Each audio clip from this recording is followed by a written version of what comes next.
That game is now at the United Center, biggest arena in the NBA, not the Sky's typical home court. And we've already seen the effect on Indiana Fever ticket prices. The cost just to get in the arenas for the Fever's next 2 road games way cheaper today than 2 days ago before the news broke Monday that Clark was out with a left quad strain. It's now just $22 to get in tomorrow's road game against the Washington Mystics. That was almost half the $41 it was Sunday. The June 7th game in Chicago now down to $25, and you see there that's more than a 70% drop off in the $86. The WNBA is collapsing in an instant. The house of cards they constructed around the Golden Goose is collapsing in real time. Caitlin Clark, the league's biggest star, is sidelined due to an injury, and the consequences have been immediate and disastrous. Something crazy began to happen a few days after it was announced that Clark would lose time due to a quad strain. Ticket prices plummeted like they were dropping off a cliff, not declining or sliding. Furthermore, this is not conjecture. The WNBA was totally unprepared for the statistics, numbers, and harsh realities. Due to Clark's injury, the league is now being forced to confront the reality they have been trying to ignore for months. This whole thing wouldn't function without Caitlin. Before Clark went down, WNBA ticket resale sites were lighting up. In certain markets, it was impossible to find tickets to a Fever game for less than $150. The upper decks were selling out. To account for the Clark effect, games were shifting from tiny arenas to NBA-sized stadiums. Colin Cowherd highlighted Caitlin Clark's revolutionary influence on the WNBA in a recent episode of The Herd, claiming that she is rescuing the league. So associate professor of finance at Indiana University broke down the economic scale of Caitlin Clark, who is just a phenomenon. So she generated last year 26.5% as a rookie on a terrible team.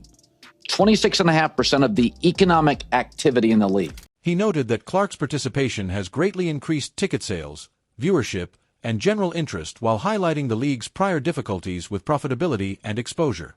According to Cowherd, Clark is the best player for business in the league's history, comparing her impact to that of legendary athletes like Michael Jordan and Tiger Woods. Attendance for the league rose 30%. The valuation of the Fever, $90 million for the Fever before she arrived, now $340 million. That's 4 times. 4 times valuation increase. LeBron didn't do that when he went back to Cleveland. He certainly didn't do it going to Miami or the Lakers. MJ didn't do that with the Bulls. We're talking one player. She is Steve Jobs. She's taking an insolvent company and turning it into a powerhouse. Because fans were competing for tickets rather than merely purchasing them, Clark's contribution was crucial to the league's rise in popularity and financial success. It's not a typo, $9. Some Indiana Fever games are now accessible for less than $10. Consider that. Sellouts, secondary market markups, and costs less than those of a fast food meal are all examples. It's not limited to Indiana either. Road game tickets are plummeting, too. Every city that placed a large wager on Caitlin Clark, including D.C., Chicago, and Atlanta, is now facing thousands of unsold seats and refund demands as the harsh reality finally hits everyone in the face. Not the WNBA, but Caitlin Clark was the main attraction. And the illusion is crumbling now that she's gone. To be clear, Caitlin Clark did more than merely sell tickets. She was promoting optimism, a vision, and a believable depiction of the WNBA. New, explosive, thrilling. ESPN achieved record-breaking viewership by riding the wave. Products were flying off the shelves. To use Clark's star power, media outlets completely changed their coverage tactics. However, what happens if a single person is the focal point of the entire PR machine, ticket sales strategy, advertising pitch, and marketing plan? A panic spiral is what you get. Let's not sugarcoat this. From the first game, Caitlin Clark was the target. The referees did nothing when she was fouled, shoved, and hacked. The league tolerated the violence night after night. They let their star attraction be defeated, whether it was due to politics, envy, or just plain ineptitude. And now it has cost them everything. Stephanie White, head coach of the Indiana Fever, has stated what everyone already knew. There is no protection for Caitlin Clark. I thought she got fouled. I think it's pretty egregious what's been happening to us the last few games. A minus 31 free throw discrepancy. And I might be able to understand it if we were just chucking threes, but we're not. We're attacking the rim. And the disrespect right now for our team has been pretty unbelievable. So it's disappointing, that it doesn't go both ways, or it hasn't gone both ways. But we also can't allow that to consume us, right? Clark gets laid out while other players receive whistle after whistle for the slightest bump. Not a call. She is slammed on drives, yanked by her jersey, forced off screens, and no one calls. Every night, while the officials stand there like statues, she is subjected to playoff-level physicality during regular season minutes. Her own coach is now stating it aloud. This is how one fan vented his annoyance. Due to a quad issue, Caitlin Clark was sidelined for 2 weeks. Now let's get started. While injuries do occur, misuse of the muscles causes strains. She needs to put in more effort to reach where she wants to go because she is being held and fouled during the entire game. Let's call fouls, said the WNBA. You don't need to be an expert to make the connection. Due to quad soreness, Clark missed a preseason game. She then returns, receives no whistle protection, is battered like a crash dummy for 4 games in a row, and has a quad strain that renders her incapacitated. This wasn't at random. This could have been avoided. The WNBA is currently dealing with the fallout from their carelessness. Every boardroom from coast to coast is losing its precious possession, the lights are going down, and the panic button is being crushed. Do you need receipts? Let's discuss numbers once more. Indiana Fever versus Chicago Sky at United Center. Tickets for the June 7th game cost about $86 before Caitlin Clark's injury was announced. Prices have drastically decreased to about $25, a 71% discount, after it was announced that she would be sidelined. Fever versus Mystics in Baltimore. Previously billed as the biggest WNBA game in the history of the city, promo vouchers are now being distributed just to fill the bottom bowl. The next game at Gateway Center Arena will see the Atlanta Dream against the Indiana Fever. The cost of tickets has changed. However, the current data does not provide precise numbers describing the decline from $85 to $17 in under 48 hours. These decreases are not gradual. These nosedives are emergency procedures. Additionally, the teams are making every effort. Courtside seat giveaways, even attempting to conceal Clark's lack of advertising. In the hopes that casual fans won't notice Caitlin's absence, the Indiana Fever vs. Sky game is advertised without mentioning her name. They've noticed, and they won't be purchasing. Revenue from tickets isn't the only thing disappearing. Clark was the focal point of the advertising ecosystem. Stephanie White was talking about Caitlin Clark's quad issue. And we, Sophie had injury early as well. I think it's the advantage of us, the depth that we added in the offseason, that we're equipped. Certainly we'd rather have it early than late. It's a great opportunity for our team to find an identity. It's a great opportunity for our team to play in a different way. And I also think it's a great opportunity for Caitlin to watch the game from the sideline and to grow in almost like a coaching kind of mindset. But let's not overlook the nasty social media groups that genuinely rejoiced over Clark's injuries. We witnessed it. You witnessed it.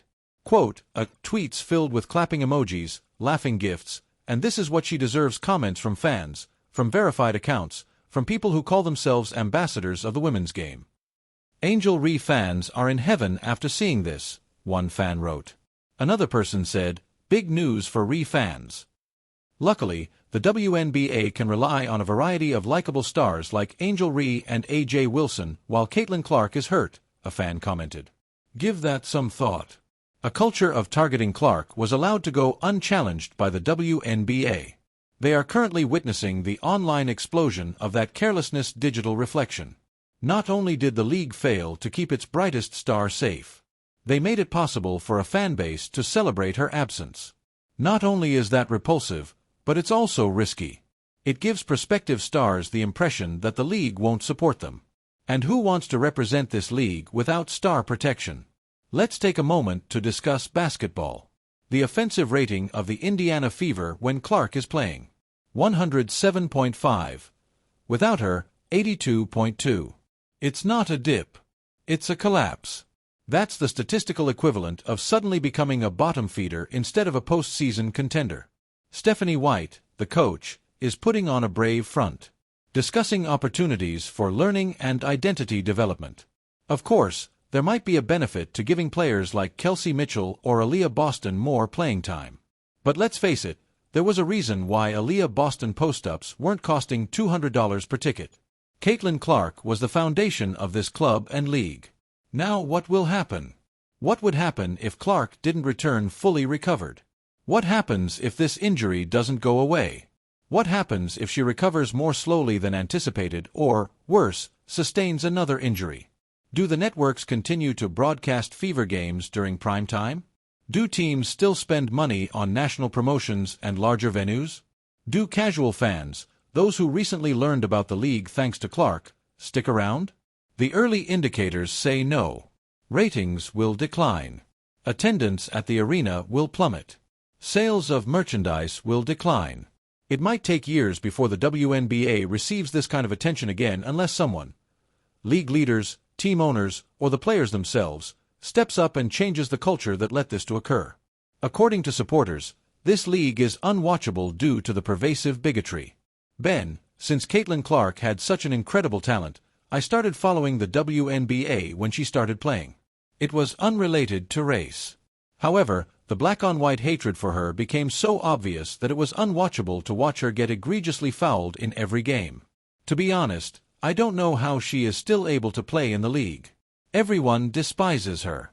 Perhaps this is the wake-up call, the alarm going off so loudly that the league can no longer ignore it. Keep your stars safe. Make the officiating better. When your star player is being targeted and hurt while you are in charge, stop acting as though nothing is wrong. Because this is the reality. When Caitlin Clark joined the WNBA, they achieved all of their goals. They are currently witnessing it elude them. This is the last chance for hope. Despite being catastrophic, Clark may be able to recover from his injury. It is anticipated that she will be absent for 2 to 4 weeks, possibly longer. However, the league will have another chance if she returns healthy.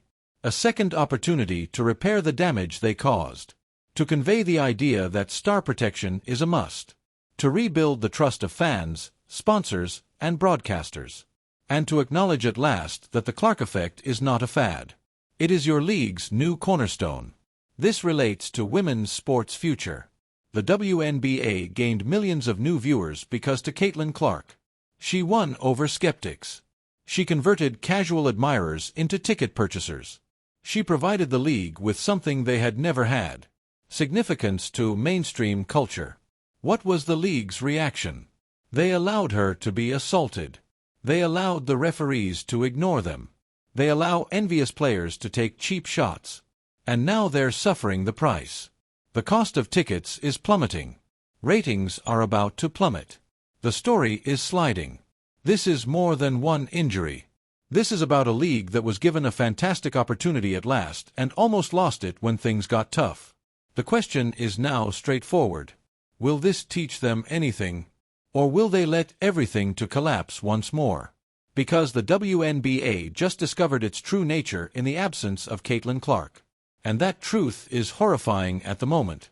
Click the like button if you believe that the WNBA should safeguard its talents. Please share this video and leave a comment underneath.